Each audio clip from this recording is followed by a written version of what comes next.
Channel আজকে চলে এসেছি আবার একটা নতুন ব্লগ শেয়ার করতে। আমরা গেছিলাম দার্জিলিং, এবার দুজন নয়, এবার সপরিবারে গেছিলাম দার্জিলিং। তো দার্জিলিংয়ে সব মা বাবাদের নিয়ে গেছিলাম যারা ফার্স্ট টাইম দার্জিলিং যাচ্ছে। আর দেখতেই পাচ্ছ আমাদের সাথে হুইল চেয়ার আছে, মানে এমন একজনকেও নিয়ে যাচ্ছি যার হাঁটতে অসুবিধে, মানে আমরা হুইল চেয়ার নিয়েও দার্জিলিং যাচ্ছি। সো ইচ্ছে থাকলে কোনো কিছুই বোধহয় অসুবিধে হয় না, রাইট? আর বাবা মাদের দেখা হয়নি। আমরা তো আরও ভগবান চাইলে অনেক ঘুরতে পারবো, অনেক জায়গা ঘুরতে পারবো, কিন্তু ওনাদের বয়স থাকতে থাকতে ঘুরিয়ে আনার এটাই আমাদের কাছে একটা চান্স ছিল। So we planned this and we successfully executed this. খুব ভালোভাবে আমরা গোটাটা এক্সিকিউট করেছি, কোনো অসুবিধা হয়নি। যাওয়ার আগে অনেক রিসার্চ করে নিয়েছিলাম কি এমন জায়গায় থাকবো, এমনভাবে এটা ওটা বুক করব যাতে রুম থেকে দেখতে পাওয়া যায়। সমস্ত প্ল্যান ঠিকঠাক মতো এক্সিকিউট হয়েছে। আমাদের ট্রেন ছিল দার্জিলিং মেল শিয়ালদা থেকে রাত 10টা 5-এ। তো আমরা ডিনার বাড়ি থেকে নিয়ে গেছিলাম, ডিনার করে রাতে ঘুমিয়ে পড়লাম, সকালে উঠতেই দার্জিলিং।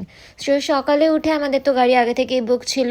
সো গাড়িতে করে ওঠার সময় গাড়িতে জাস্ট ব্রেকফাস্ট নিয়ে নিয়েছিলাম, ম্যাগি টোস্ট এসব।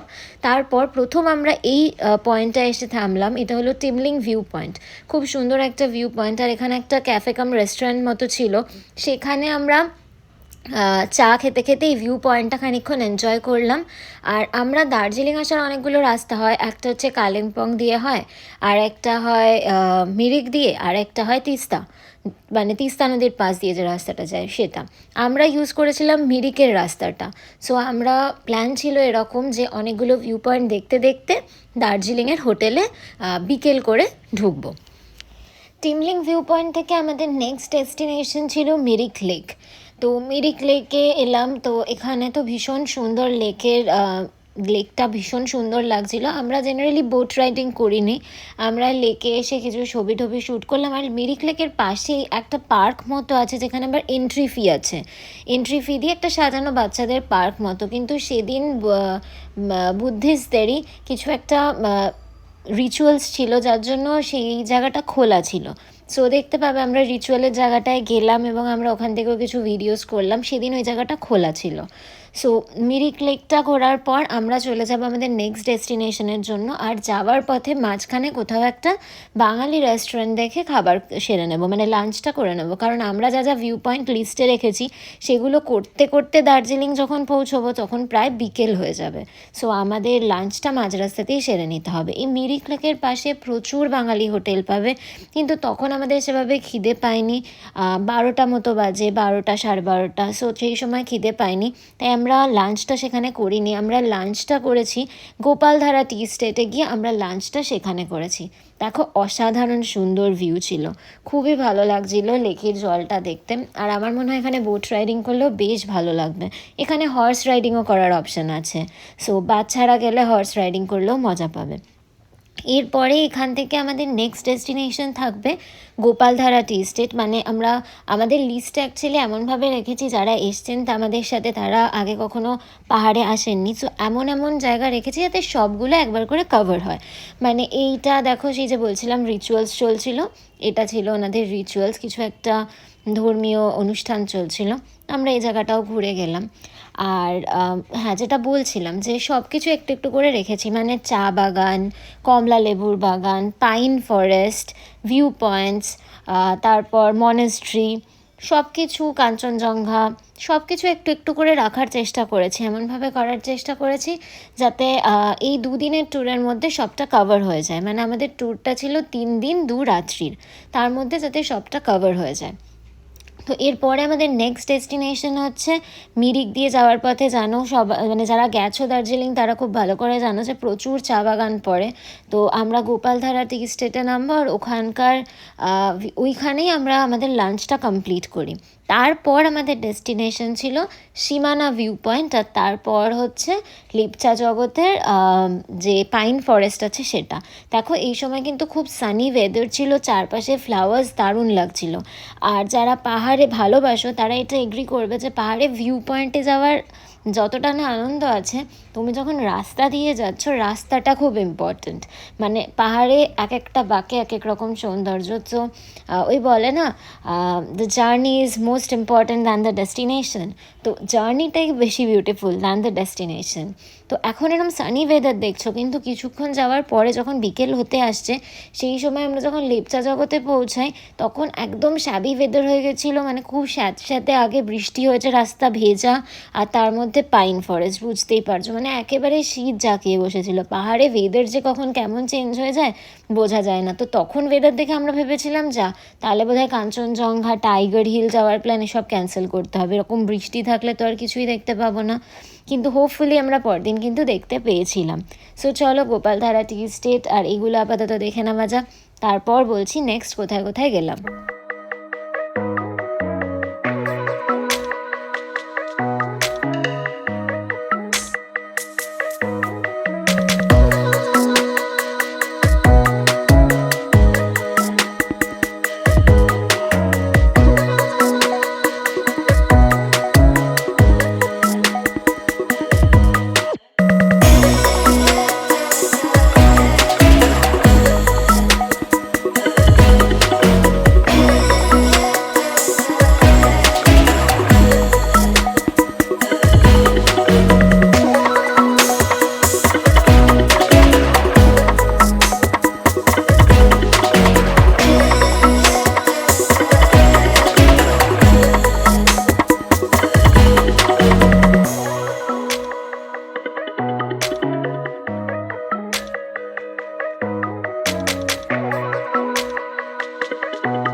Gopaldhara tea estate. এটা একটা চা বাগানগুলো যে মানে ভিতরে ঢুকে দেখতে পাবে এরকম একটা ভালো ভিউ পয়েন্ট। চারপাশে তো প্রচুর চা বাগান, দেখলেই এই জায়গাটা হচ্ছে সেই ভিউ পয়েন্টটা। সো খুবই সুন্দর জায়গাটা, মানে অসাধারণ। আর রোদ ঝলমলে ছিল দিনটা, তাই জন্য আরও ভালো লেগেছে। আমরা লাস্ট টাইম যখন দার্জিলিং গেছিলাম তখন আমরা এই ভিউ পয়েন্টটা কভার করেছিলাম, কিন্তু সেটা ছিল জুন মাস, তো প্রায় বৃষ্টি হচ্ছিল। সো বৃষ্টির মধ্যে খুব একটা এনজয় করতে পারিনি চা বাগানের ভিতরে ঢুকে। সো বৃষ্টির মধ্যে ছাতা মাথায় চা বাগানে দাঁড়িয়ে চা খেয়ে চলে আসতে হয়েছিল। কিন্তু এবার সে দুঃখটা চলে গেছে, চা বাগানের ভিতরে ঢুকে ঘুরে বেড়াতে পেরেছি।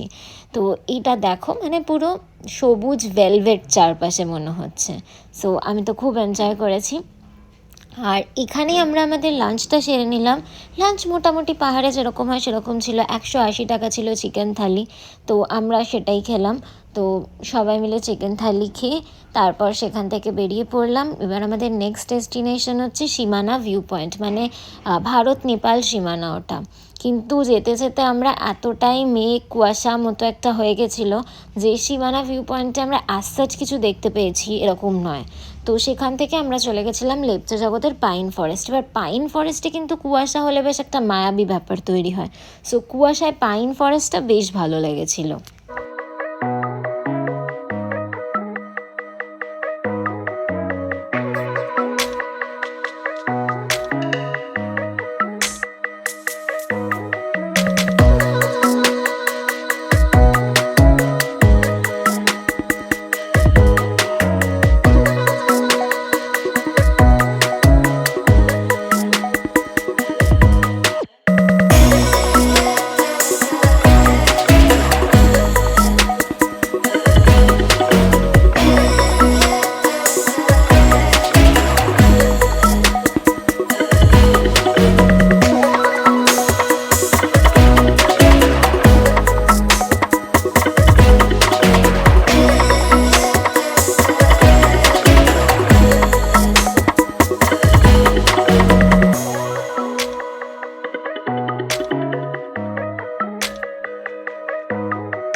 এইটা ছিল সীমানা ভিউ পয়েন্টটা। এই ভিউ পয়েন্টে দেখো মেঘ না থাকলে আরও অনেক দূরের পাহাড়গুলো স্পষ্ট হতো, কিন্তু ততটাও স্পষ্ট লাগছে না। যেটা বলছিলাম যে পাহাড়ে ভিউ পয়েন্টে পৌঁছানোর থেকেও তার আসে রাস্তাগুলো, যে পৌঁছানোর রাস্তাগুলো সেগুলোই বেশি সুন্দর। অনেকটা ছোটোবেলায়, মানে তখন ক্লাস 9-এ পড়তাম, সেই সময় গিয়েছিলাম হচ্ছে শিলং। তো গাড়িতে উঠেই ঘুমিয়ে যাচ্ছিলাম, তাই না পাহাড়ের সৌন্দর্য সেবার বুঝতেই পারিনি। বড় হওয়ার পর রিয়েলাইজ করলাম পাহাড়ের রাস্তাটাই বেশি সুন্দর। এইটা হচ্ছে লেপচা জগতের পাইন ফরেস্ট। তো খুবই বৃষ্টি টিষ্টি হয়ে গেছিলো, তাই ওখানে একদমই বেশি ভিডিও করতে পারিনি। লিটারালি ঠান্ডায় কাঁপছিলাম। আর এখানে হচ্ছে সবাই হোটেলে ঢুকে গেছি আমরা দার্জিলিংয়ে এসে। জানলা দিয়ে অ্যাকচুয়ালি রাতের দার্জিলিং দেখছে সবাই। পরে তোমাদের ভিডিওতে দেখাবো রাতের দার্জিলিং পুরো জোনাকির মতো চকচক করছে। সবাই মন দিয়ে সেটাই দেখছে। এই হোটেলে আমরা রাত্রিবেলা সেদিন ডিনারটা করেছিলাম। আমাদের হোটেলটায় খাবার ছিল না, সো আমরা এই হোটেলটা চুজ করেছিলাম। এটা মহাকাল হোটেল অ্যান্ড রেস্টুরেন্ট, ম্যালের কাছেই রয়েছে। তো তোমরা ট্রাই করতে পারো এই হোটেলটা, মানে যেটা একটা ওয়াচ টাওয়ার রয়েছে সেখান থেকে একটু এগোলে। দেখো তোমাদের জন্য প্রাইস চার্টটাও দিলাম। এখানকার খাওয়া দাওয়া কিন্তু দুর্দান্ত ছিল, মানে খাওয়া দাওয়ার টেস্ট খুবই ভালো এবং প্রাইসও রিজনেবল। তো আমি তো হাইলি রেকমেন্ড করব, যদি তোমাদের মানে হোটেলের সাথে খাবার বুকিং না থাকে তোমরা এখানে অবশ্যই খাওয়া দাওয়া ট্রাই করতে পারো। এবার হচ্ছে আমরা তাড়াতাড়ি ঘুমিয়ে গেছিলাম, কারণ পরদিন সকালবেলা আমরা টাইগার হিল যাব। শুধু যিনি হুইল চেয়ারে আছে তিনি আর আগে গেছে, আর বাচ্চা এরা বাদ দিয়ে আমরা প্রায় 6জন বেরিয়ে পড়েছিলাম। একদম ভোর 4টের সময় গাড়ি এসে গেছিলো। ভোর 4টে থেকে আমরা বেরিয়ে পড়েছিলাম টাইগার হিল দেখবো বলে। আর সে সাংঘাতিক ঠান্ডা, মানে একদম রাত থাকতে থাকতে পৌঁছে গেছি। গিজ গিজ করছে লোক, দেখতে পাচ্ছ আকাশে চাঁদ, আর আমরা ওয়েট করছি সূর্যোদয়ের। সূর্যোদয় একদিক থেকে হবে, মানে তুমি যখন উঠবে টাইগার হিলের যেই জায়গাটা থেকে দেখা যায়, তখন উঠে যখন রেলিংয়ের সামনে দাঁড়াবে, লেফট সাইডে দার্জিলিং, আর ওই লেফট কর্নার দিয়েই তুমি কাঞ্চনজঙ্ঘা দেখতে পাবে। আর তার উল্টো দিকে ঠিক সূর্য উঠবে। এই যে সূর্যটা উঠছে রাইট সাইডে, আর এই সূর্যের আলোটা লেফট সাইডের কাঞ্চনজঙ্ঘার ওপর পড়বে, আর তখন কাঞ্চনজঙ্ঘা মানে একদম সোনার মুকুটের মতো জ্বলজ্বল করবে। তো আকাশে তো বেশ মেঘ ছিল, যেদিকে কাঞ্চনজঙ্ঘা উঠবে সেদিকে বেশ মেঘ ছিল, কিন্তু ওই মেঘের ওই ঠান্ডা মেঘ সব কিছুর মধ্যেও আমি ফোন হাতে দাঁড়িয়েছিলাম কাঞ্চনজঙ্ঘাকে দেখবো বলে। ফাইনালি কয়েক মিনিটের জন্য কাঞ্চনজঙ্ঘা কিন্তু অ্যাপিয়ার করেছিল। দেখো সেই পার্টটা ভিডিওতে আমি অ্যাড করে দিচ্ছি। কিন্তু সাংঘাতিক ঠান্ডা ছিল, হাত পুরো জমে বরফ হয়ে গেছিলো। এই ভিউ পয়েন্টটা আসার জন্য ওই যে দেখতে পাচ্ছ কাঞ্চনজঙ্ঘা একটু একটু করে অ্যাপিয়ার করছে, দাঁড়াও আরও ভালো করে অ্যাপিয়ার করবে। এই যে এখানে ঢুকতে আমাদের 70 রুপিস করে চার্জেস লাগে, মানে entry fee per head 70 rupees এই টাইগার হিলের এই ভিউ পয়েন্টটায় আসার জন্য। আমি অনেকক্ষণ ধরে এই ভিডিওটা করেছি, ধীরে ধীরে কাঞ্চনজঙ্ঘাটা অ্যাপিয়ার করবে, তোমরা দেখতে থাকো। অ্যাটলিস্ট দেখতে পেয়েছি, এটাই যথেষ্ট। মানে এত কষ্ট করে এত ভোরবেলা উঠে ওই ঠান্ডার মধ্যে দাঁড়িয়ে থেকে তারপরে যদি কাঞ্চনজঙ্ঘা না বেরোতো তাহলে খুব খারাপ লাগতো। সেটা যে দেখতে পেয়েছি এই যথেষ্ট।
গাড়ি না অনেকটা আগে নামিয়ে দেয়, তারপর প্রায় অনেকক্ষণ হেঁটে তোমাদের টাইগার হিলের ভিউ পয়েন্টটায় পৌঁছতে হবে, আর ভালো স্লোপের রাস্তা। সো গাড়িতে আমরা এবার টাইগার হিল থেকে কাঞ্চনজঙ্ঘা দেখা হয়ে গেছে, ভোর হয়ে গেছে একদম। এবার আমরা নিচ দিকে যাচ্ছি আমাদের গাড়ি অবধি, মানে তুমি যত ভোর ভোর আসবে গাড়ি ততটা এগোতে পারবে, আর তারপর গাড়ি একটা জায়গায় দাঁড়িয়ে যাবে। সো আমরা এখন হেঁটে হেঁটে নিজেদের গাড়ির কাছে যাচ্ছি। এখান থেকে আমরা আরও কয়েকটা ভিউ পয়েন্ট দেখে তারপর হোটেলে ফিরবো। নেক্সট আমরা চলে এসেছি বাতাসিয়া লুপ দেখতে। বাতাসিয়া লুপের entry fee per head 50 rupees. তো বাতাসিয়া লুপের চলে এসেছি। তোমরা যদি টয় ট্রেন নাও তো টয় ট্রেনের ভাড়া মনে হয় মোটামুটি 1000 থেকে 1500-র মধ্যে, মানে একটা স্টিম আছে আর একটা এমনি ইলেকট্রিকে চলে টয় ট্রেন আছে, দুটোর ভাড়ার মধ্যে সামান্য ডিফারেন্স রয়েছে। আমরা টয় ট্রেন নিইনি। এবার টয় ট্রেন যদি নাও তাহলে টয় ট্রেনটাই বাতাসিয়া লুপের মধ্যে দিয়ে একটা রাউন্ড কাটে, তো টয় ট্রেনের লাইনটাই বাতাসিয়া লুপের মধ্যে দিয়ে গিয়েছে। তো যদি আকাশ পরিষ্কার থাকে, একদম পরিষ্কার থাকে, তাহলে কিন্তু বাতাসিয়া লুপ থেকে কাঞ্চনজঙ্ঘা খুব সুন্দর ভিজিবল হয়। কিন্তু আমাদের দিনে তো আকাশ সেরকম পরিষ্কার ছিল না, মানে টাইগার হিলে কিছুক্ষণের জন্য দেখা গেছিলো কাঞ্চনজঙ্ঘাকে, তারপর আবার ঢেকে গেছে। আসলে আমরা যে সময় গেছিলাম সে সময় ড্রাইভার দাদার কাছ থেকেই শুনলাম যে সিকিম আর সান্দাকফুতে তখন ফার্স্ট স্নোফল স্টার্ট হয়ে গেছে, আর ওই স্নোফলেরই ওয়েদারের যে এফেক্টটা সেটা দার্জিলিংয়ে এসে পড়ে ওরকম একটু মেঘলা হয়ে গিয়েছিল। আর এরকম ড্রেস পরে ছবি তো তোমরা বাতাসিয়া লুপে তুলতেই পারো। এখানে কিছু বাইনোকুলার্স নিয়ে দাঁড়িয়ে আছেন দাদারা, দেখতে পাচ্ছ। ওখানে 50 টাকা করে দিলে তোমরা দূরের পাহাড়ের ভিউ, ওনারা এদিকটা সিকিম এভাবে করে দেখিয়েও দেন। এই যে বাইনোকুলার্স নিয়ে রয়েছেন। এই হচ্ছে দার্জিলিং শহর।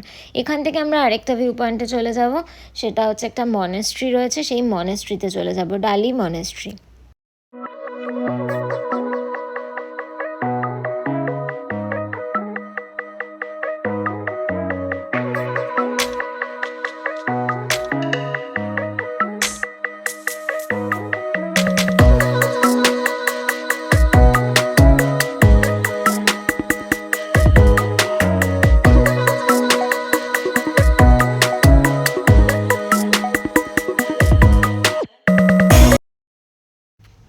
ডালি মনেস্ট্রিতে ঢুকতে তোমাদের পার হেড 20 টাকা করে লাগবে।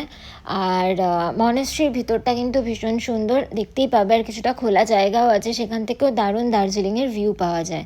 তো চলো মনেস্ট্রির ভিতরটা দেখা যাক। আর আমরা যে গাড়ি বুক করেছিলাম, মানে আমাদের এই 3 দিনের জন্য পুরো একটা গাড়ি বুক ছিল। সো বুকিংয়ের জন্য কত টাকা লেগেছে সেই সমস্ত ডিটেলস আমি বলবো ভিডিওতে। তো দেখতে থাকো ডালি মনেস্ট্রির ভিতরটা, তারপর আসছি।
আমাদের হোটেলটা ম্যাল থেকে বেশিক্ষণের ডিস্টেন্সে ছিল না, মানে গাড়ি করে জাস্ট 2 মিনিট হাঁটলেও খুব কম ডিস্টেন্স।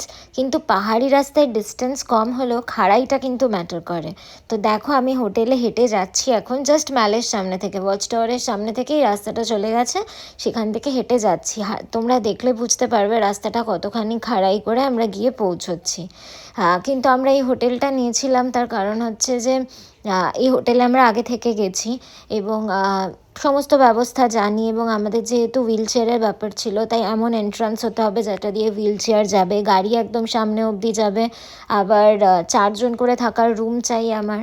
আবার তার সাথে এমন মাউন্টেন ভিউ চাই যাতে হুইল চেয়ারে যেই মানুষটি আছেন তিনি তো সমস্ত ভিউ পয়েন্টস আমাদের সাথে দেখতে যেতে পারছেন না, কিন্তু যদি এমন কোনো ঘর হয় যেখান থেকে কোনো ভিউ পয়েন্টস নেই, তাহলে তার জন্য খুব মুশকিল হয়ে যাবে, মানে সে তো একটা ঘরে আটকে পড়বে, কিছুই দেখতে পাবে না। তাই এমন একটা জানলা চাইছিলাম যেখান থেকে বসে পাহাড়টা ভালো এনজয় করা যাবে।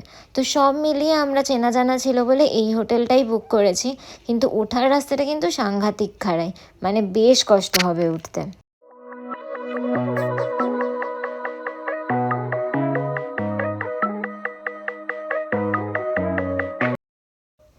তবে আরেকটাও রাস্তা আছে এই হোটেলে পৌঁছানোর জন্য, সেই রাস্তাটা দিয়ে উঠলে একটু বেশি সময় লাগবে, রাস্তাটা একটু লম্বা বেশি, কিন্তু সেই রাস্তাটা কিন্তু খাড়াই নয়। সো বয়স্ক লোকজন থাকলে বা হাঁটুতে সমস্যা এরকম লোকজন থাকলে সেই রাস্তাটা দিয়ে আসা যায়। আমাদের হোটেলের ডিটেলসটা, এই যে হোটেলের নাম দেখতে পাচ্ছ ইয়াংসিং, এই হোটেলের ডিটেলসটা আমি ডেসক্রিপশানে দিয়ে দেবো। এটা জাকির হোসেন রোডে রয়েছে। যেটা আসল সেটা হচ্ছে এই উইন্ডোটা, অসাধারণ ভিউ কিন্তু এই উইন্ডো থেকে। আমাদের চেক আউট করার টাইম প্রায় হয়েই গেছে, আমরা একদিন দার্জিলিং সেকেন্ডে লামাহাটায় থাকবো। তো আজকে আমাদের চেক আউট করার টাইমের আগে আমি ভাবলাম ভিউটা তোমাদের দেখিয়ে দিই।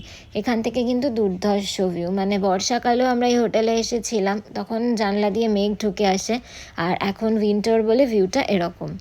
তো কেমন লাগলো তোমাদের ভিউটা জানিও কিন্তু কমেন্ট সেকশনে। এরপর আমরা এখান থেকে বেরোবো। লামাহাটা যাওয়ার পথে আমরা আরও কয়েকটা পয়েন্ট কভার করে তারপর লামাহাটা যাব। যে বলছিলাম না প্রচুর রিসার্চ করে এগুলো বানিয়েছি, আসলে বাড়ির লোকজনকে নিয়ে যাচ্ছি, বাচ্চা বয়স্ক সবাই রয়েছে। নিজেরা দুজন থাকলে কোনো ব্যাপার না, যেখান সেখান থেকে গাড়ি বুক করলাম, শেয়ারে চলে গেলাম, সব কিছু করা যায়। কিন্তু এই সবাইকে নিয়ে গেলে যেটা হয় সেটা হচ্ছে প্রপার প্ল্যানিং না থাকলে খুব মুশকিল। কোথায় খাবো, কোথায় দাঁড়াবো, কখন কোথায় পৌঁছবো, সবটা কিন্তু প্রপার প্ল্যানিং করে যাওয়াটাই বেটার যদি বয়স্ক বাচ্চাদের নিয়ে ট্রাভেল করা হয়। এবার আমরা চলে এলাম হোটেল থেকে চেক আউট করে লামাহাটা যাব। তার আগে আমাদের দেখিয়ে দিচ্ছে দাদারা, মানে আমরা দাদাদের বলে দিয়েছিলাম যে কোথায় কোথায় যেতে চাই, ওনারা অ্যাকর্ডিংলি অ্যারেঞ্জ করে নিয়েছিল। এটা হচ্ছে পিস প্যাগোডা আর জাপানিজ টেম্পল। এই ধারে যেটা এখন দেখছো এটা জাপানিজ টেম্পল, কাঠের টেম্পলটা, ভিতরে যাবো এরপরে। আর এই যে সাদাটা দেখছো এটা পিস প্যাগোডা। চলো ঘুরে দেখাই ভেতরটা।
এরপর আমরা রওনা দিয়ে দিলাম আমাদের নেক্সট ডেস্টিনেশন, সেটা হচ্ছে লামাহাটা। লামাহাটায় আমাদের একটা হোমস্টে বুক করা রয়েছে, আর সেখানকার জাংলা যেটা, সেখান থেকে কিন্তু ডিরেক্ট কাঞ্চনজঙ্ঘা ভিউ পাওয়া যায়। ওখানে পৌঁছতে পৌঁছতে আমাদের দুপুর হয়ে গেছিলো।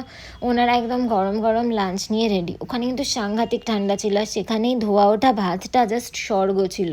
তো আমরা গিয়েই ওখানে লাঞ্চ করে নিলাম, আর লাঞ্চ করে নেওয়ার পর আমরা ডিসাইড করলাম লামাহাটা ইকো পার্কটা একবার ঘুরে আসবো। সো আপাতত লাঞ্চ করে নিই, তারপর তোমাদের দেখাচ্ছি ইকো পার্কটা। এখান থেকে ইকো পার্কটা একটু দূরে ছিল, আর ইকো পার্কের entry fee per head 20 rupees.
এটা হলো লামাহাটা ইকো পার্ক।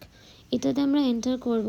এটা মানে কিছুটা উঠলে সামনে সিটস রয়েছে, বসে সুন্দর ভিউ পাওয়া যায়, কাঞ্চনজঙ্ঘাও দেখতে পাওয়া যায়। আর এটার প্রায় 750 মিটার মতো উপর দিকে উঠে গেলে লামাহাটা ইকো পার্কের একটা লেক আছে। তো ওটা হয়তো বাড়ির সবাই উঠতে পারবে না, বাট যারা এমনি নর্মাল শক্ত সামর্থ্য আছো তারা একবার যেতেই পারো। উপরে একটা লেক রয়েছে। তো আমরা যেদিন ইভিনিংয়ে গেছিলাম সেদিন এই আমাদের মারা এরকম বসে এনজয় করছিল ভিউ, আর আমরা এদিক ওদিক ঘুরে ভিডিও করলাম। কিন্তু সেদিন আর সন্ধে হয়ে আসছিলো বলে আমরা লেকের দিকে যাইনি, কারণ পাহাড়ি রাস্তায় 750 মিটার্স মানেও বেশ অনেকটাই, মানে তোমার এনার্জি প্রচুর ক্ষয় হবে। সেই জন্য সেদিন আমরা যাইনি। পরদিন একদম ভোর ভোর আমরা চলে গিয়েছিলাম, সেই ভিডিও দেখাবো। আচ্ছা, সেদিন ছিল আমার জন্মদিনের আগের দিন রাত, মানে রাত্রি 12টার সময় জন্মদিনটা সেলিব্রেট করা হয়। তো আমার জন্য এই বার্থডেটা খুব স্পেশাল ছিল, কারণ গ্লেনারিস থেকে কেক এনে আগের দিন রেখে দিয়েছিল। আমরা যেহেতু আজকে লামাহাটা চলে এসেছি, এখানে তো কেকের শপ পাবো না, তাই কেকগুলো গ্লেনারিস থেকে আনা হয়েছিল দার্জিলিংয়ের। আর লামাহাটার যে আমরা হোমস্টেটায় ছিলাম সেখানকার রাত্রিবেলায় আমরা সেলিব্রেট করেছিলাম বার্থডেটা। তো বেশ স্পেশাল ছিল এই বার্থডেটা, মানে কি চাই বার্থডের সময়, পাহাড় না, পছন্দের লোকজন, আর হচ্ছে আর কি চাই, মানে বেস্ট বার্থডে আর কি। মানে লোকজন হই হল্লা করে বার্থডে পার্টি করার দিন আমাদের চলে গেছে। এখন এরকমই পিসফুল চাই কি প্রত্যেকটা বার্থডেতে আলাদা আলাদা পাহাড়ি গ্রামে থাকবো, এটাই আমাদের জন্য এখন কিন্তু বেস্ট। তো দেখতে থাকো ভিডিওটা। পরদিন সকালে আমরা লামাহাটা ইকো পার্কে আবার গেছিলাম ওই লেকটায় যাওয়ার জন্য, সেই ভিডিওটা দেখাবো।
এই যে মাফলারটা দেখছো পরানোর চেষ্টা চলছে, এটা আসলে বার্থডে গিফট হিসেবেও কিনে এনেছিল, বাট এটা না পুরো রাউন্ড টাইপের, মানে গোল।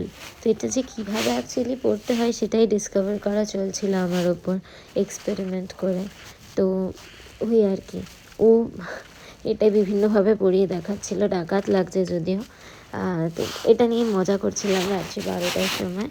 তারপর তাড়াতাড়ি ঘুমিয়ে পড়তে চলে যাই আমরা, কারণ সকাল সকাল উঠে কাঞ্চনজঙ্ঘা কখন বেরোচ্ছে সেটা কিন্তু দেখতে হবে। পাহাড়ে সকালটা ঘুমিয়ে নষ্ট করা যাবে না, ঘুমানোর জন্য কলকাতা আছে। পাহাড়ে গেলে কিন্তু সকাল সকাল আমরা উঠে পড়ি, এটা মাস্ট।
আমাদের রুমের জানলা থেকে আর বারান্দা থেকে স্পষ্ট দেখা যাচ্ছে কাঞ্চনজঙ্ঘা ধীরে ধীরে বেরোচ্ছে।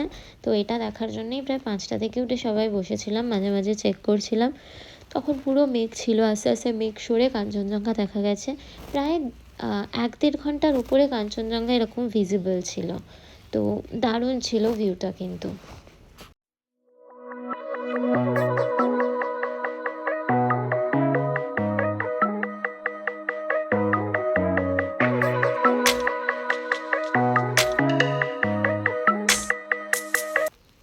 সকাল সকাল কাঞ্চনজঙ্ঘার ভিউ দেখে চা খেয়ে আমরা বেরিয়ে পড়েছিলাম, যে লামাহাটার লেকটায় যাওয়া হয়নি। পাহাড়ে এসে একটু আধটু হাঁটাহাঁটি না করতে পারলে ঠিক ভালো লাগে না আর কি। এবার তো বয়স্ক বাচ্চা সব নিয়ে এসেছিলাম, ফ্যামিলি ট্যুর ছিল, তাই খুব একটা ট্রেকিংয়ের মজা পাইনি আমরা। তাই ভাবলাম এই চান্সটা মিস করা যাবে না, যেটুকু হাঁটাহাঁটি হয় আর কি। তো সকাল সকাল বেরিয়ে পড়েছিলাম। ঠান্ডায় অ্যাকচুয়ালি আমার খুব পায়ে ব্যথা হয়েছিল, বাট স্টিল পাহাড়ে গেলে এসব ফিল হয় না। বাড়ি ফিরে আসার পর বোঝা যায় যে মানে কী হাল হয়েছে ফাইনালি। তো এই হচ্ছে 750 মিটার্স এই রাস্তাটা দিয়ে। এবার বানানো রাস্তা আছে, তুমি সেই রাস্তা দিয়ে উপরে যেতে পারো। প্রায় 1 ঘন্টা সময় লাগবে তোমার লেকটায় পৌঁছতে এবং ফিরে আসতে। কিন্তু আমাদের হাতে 1 ঘন্টা ছিল না, আমাদের চেক আউট করতে হবে। আবার অনেক ভিউ পয়েন্ট দেখে একেবারে এনজেপিতে গিয়ে গাড়ি ছেড়ে দেবে, ব্রেকফাস্টের টাইম হয়ে যাবে। সো আরও তো ধৈর্যও ছিল না পুরোটা রাস্তা দিয়ে হাঁটবো। তো কিছুটা রাস্তা দিয়ে হাঁটার পর সাইড দিয়ে তুমি দেখতে পাবে অনেক ম্যানমেড রাস্তা, মানুষের পায়ে তৈরি। একটুখানি খাড়াই, নানা রকম গাছের গুঁড়িতে পা আর মানে গাছের যে শিকড়গুলো গেছে ওগুলোতে পা দিয়ে দিয়ে উঠে যাওয়া যায়। তো সেগুলো দিয়ে শর্টকাটে অলমোস্ট 40 মিনিটের মধ্যে উপরে পৌঁছে গেছিলাম। তো আমরা 1-1.5 ঘন্টার মধ্যে নিচেও পৌঁছে গেছি, মানে একটু স্পিডে খুব হাঁপিয়ে হাঁপিয়ে পৌঁছেছি। অত ঠান্ডার মধ্যেও সোয়েটার টোয়েটার খুলে ফেলতে হয়েছে। এইটা হচ্ছে সেই লেকটা, মানে আমরা উপরে ওঠার পর এরকম একটা লেক দেখতে পাবো। তো ওই আবার একই কথা, যে উপরে উঠে আমি সাংঘাতিক ভালো কিছু এক্সপেক্ট করে যদি তোমরা হেঁটে আসো তাহলে নিরাশ হবে, বলবে যে কিছুই নেই, বেকার খাটনি। বাট তোমরা যদি পাহাড় এনজয় করো, পাহাড়ের রাস্তা এনজয় করো, এইভাবে ওঠাটা এনজয় করো, তাহলে কিন্তু এই ভিউটাই তোমার জন্য যথেষ্ট ওঠার পক্ষে। তো যারা ধরো খুব কিছু দেখতে পাবো এক্সপেক্ট করে উঠবে, তাদের মনে হবে কিছুই নেই। বাট আমাদের কিন্তু সেরকম মনে হয়নি। বার্থডে মর্নিংটা আমার কিন্তু দারুণ কেটেছিল।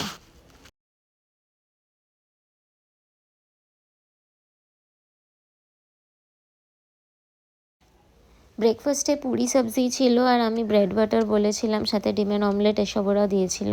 তারপর আমরা এবার হোমস্টে থেকে চেক আউট করছি। চেক আউট করার সময় ওরা এভাবে সবাইকে মানে বিদায় জানায়, আর আমাদের সাথে ছবি ভিডিওস রাখলো। তারপর আমরা এখানে গাড়ি নিয়ে একেবারে বেরিয়ে যাব। আমরা এবার তিস্তার রাস্তা দিয়ে ফিরবো। তো তিস্তার রাস্তা দিয়ে ফেরার সময় আমাদের কয়েকটা ভিউ পয়েন্টস দেখার আছে, যেমন হচ্ছে অরেঞ্জ গার্ডেন। সো অরেঞ্জ গার্ডেনে আমরা ঢুকে পড়েছি। অরেঞ্জ গার্ডেনের ডিটেলসটা আমি ডেসক্রিপশানে দিয়ে দেবো। অরেঞ্জ গার্ডেন বলতে জেনারেলি আমাদের সিটং মনে হয়, বাট এটা সিটং নয়, কাছাকাছি একটা অরেঞ্জ গার্ডেন ছিল। মানে সিটংয়ের দিকে যেতে গেলে আমাদের ট্রেনে লেট হয়ে যেত। আমাদের দার্জিলিং মেলই ছিল তো ফেরার, তো ট্রেনে লেট হয়ে যেত, আমরা ঠিকঠাক টাইমে নামতে পারতাম না। তাই জন্য আমরা অরেঞ্জ গার্ডেন দেখতে চাই বলে আমাদের ড্রাইভার যিনি ছিলেন তিনি আমাদের এই গার্ডেনটায় নিয়ে আসেন। এই গার্ডেনটার নাম আর ডিটেলস আমি ডেসক্রিপশানে দিয়ে দেবো। এখানেও এন্ট্রি ফিস ছিল 20 টাকার মতো। আর এখানে হচ্ছে তুমি কোনো গাছে হাত দিতে পারবে না, কিন্তু মাটিতে পড়ে থাকা কমলালেবু ডেফিনেটলি কুড়িয়ে নিতে পারো। তো কমলালেবুগুলো কিন্তু খুবই টক হয়, বাট কোরানোর নেশা কিন্তু ছাড়া যায় না। যতই টক জানি তাও সবাই মিলে পাগলের মতো ছুটোছুটি করে কমলালেবু কুড়িয়েছি। তো দেখতে থাকো। আর তারপর গাড়িতে ওঠার আগে আমরা একটা দোকানে গেছিলাম এর পাশেই, এই যেখানে অরেঞ্জের জ্যাম জুস এসব পাওয়া যাচ্ছে। তো সেখান থেকে কিছু কিনে নিলাম। আর কমলালেবু তো প্রচুর কোরানো হয়েছিল। এবার গাড়িতে উঠে আমরা যাব নেক্সট ডেস্টিনেশন। আমরা তিস্তা নদীর পাশ দিয়ে যাব। ড্রাইভার দাদাকে বলে রেখেছিলাম যে এরকম কোনো জায়গা যদি থাকে যে নদীর পাড়ে নামা যায় তাহলে নামতে। তোমরা জানো বোধহয় লাস্ট যে বন্যাটা হয়েছিল তাতে তিস্তার রাস্তাটা ভয়ঙ্করভাবে ক্ষতিগ্রস্ত হয়েছিল। তো সেটা চিহ্ন দেখতে পেলাম তিস্তার রাস্তার যে খুবই খারাপ অবস্থা। তো তাও দাদাও একটা জায়গা আমাদের বেছে দিয়েছিল যেখান থেকে আমরা নিচে নেমেছিলাম তিস্তার পাড়ে। আর তারপর একটা ব্রিজ আছে, সেই ব্রিজ থেকে আমরা তিস্তার ভিউটা এনজয় করি। ফেরার সময় আমরা পুরোটাই প্রায় তিস্তা নদী দেখতে দেখতে ফিরেছি। তো এটা বেশ দারুণ এক্সপিরিয়েন্স ছিল। যাওয়ার সময় চা বাগান দেখেছি, ফেরার সময় তিস্তা দেখেছি। আমরা যতটা সম্ভব কভার করেছি যাতে সবার সব রকম এক্সপিরিয়েন্সেসগুলো হয়।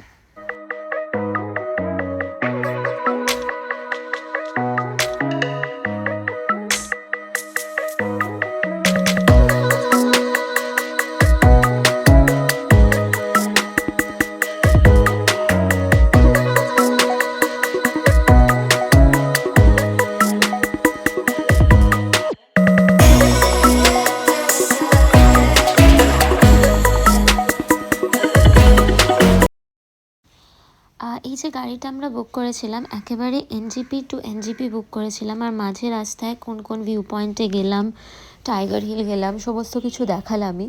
তো এই পুরো প্যাকেজটা, এই পুরো ট্যুরটাতে আমাদের প্রাইস লেগেছিল 12,500।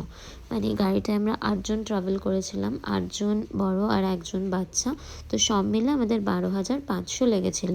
আর দার্জিলিংয়ে যে হোটেলটা ছিলাম সেটাই লেগেছে আমাদের পার রুম 2,500 করে, তো টোটাল 5,000 টাকা। আর ওটা ফুডিং ছাড়া ছিল। আর লামাহাটায় যে হোটেলটায় ছিলাম সেটা তো হোমস্টে, সেটা উইথ ফুডিং লজিং মিলে পার হেড 1,200 করে। বাচ্চার বয়স 4 বছরের নিচে থাকায়, মানে 5 বছরের নিচে থাকায় ওর টাকাটা দিতে হবে না। তো এই ছিল আমাদের টোটাল কোথায় কি টাকা লেগেছে সেই হিসেবটা। দুটো হোটেলের ডিটেলস, নাম, অ্যাড্রেস আর এই গাড়ির ফোন নাম্বার, এগুলো সব আমি ডেসক্রিপশন বক্সে দিয়ে দেবো। তোমরা নিশ্চিন্তে এগুলো বুক করতে পারো। আমাদের এক্সপিরিয়েন্স বেশ ভালো ছিল, কোনো অসুবিধাই হয়নি। তো কেমন লাগলো ব্লগটা কমেন্ট সেকশনে অবশ্যই জানিও। নেক্সট আমরা এই রাস্তা দিয়ে যেতে যেতে পৌঁছে যাব, আমাদের এনজিপিতে নামিয়ে দেওয়া হবে। এনজিপি থেকে ডিনার কিনে ট্রেনে ঘুম থেকে উঠে সোজা কলকাতা। তো একটা উইকেন্ড হলো, মনে হয় যেন অনেক দিন ঘুরে নিলাম। আমাদের ব্লগটা কেমন লাগলো কমেন্ট সেকশনে অবশ্যই জানিও, আর চ্যানেলটাকে সাবস্ক্রাইব করে দিও। টাটা।